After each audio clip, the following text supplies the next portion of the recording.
much about regrets and stuff in my life, right? Yeah. I know we've talked about that some in the past, like looking in the past too much, right? Or Right. attaching myself to the Yeah. past. Has there been anything along your journey that you've kind of regretted? And then how do you deal with regret? I mean, individual choices and mistakes, yeah, but ultimately you learn from those. So, like, no. Because, like, even the regrets, the bad things or the stupid things, you learn not to do bad things or stupid things. You know, all those things are beneficial in some way if you can get through them. You know, if you like did something that resulted in someone's death or something horrible like that, yeah, it'd be a terrible regret.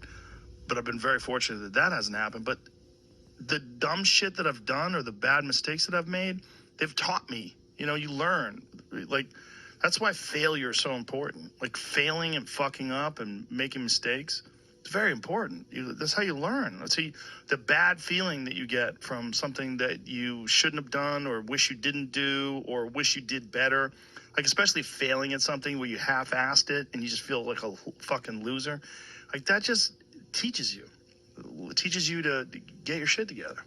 Well, you have such a good ability to learn from those things. Some people, I think, kind of it's just like it gets repetitive for some people. That's dangerous. Yeah, it's dangerous to dwell on past mistakes because people sort of define themselves by the worst moments that they've ever had. And if that's the case, like some people are stuck in high school.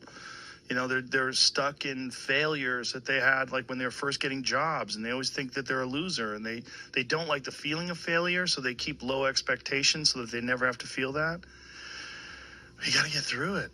You got to get through bad feelings. You got to get through failure. It's very important. And you get through it by just picking yourself back up and moving forward and going. But it's hard for a lot of people because that sting, they never get over it, the feeling of failure. And they don't have a good support system, like good friends. Like having a good community of friends is very, very important because you could feel like if a girl broke up with you and you feel like you're the worst, you're a fucking loser, like you're a piece of shit. But then you go out with your friends and you have a few laughs, and next thing you know, you're laughing and you're like, I'm all right. We'll be all right.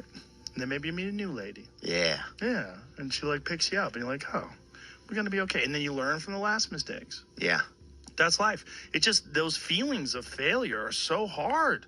They're so hard to get over, and they overwhelm people, and some people can't get past them.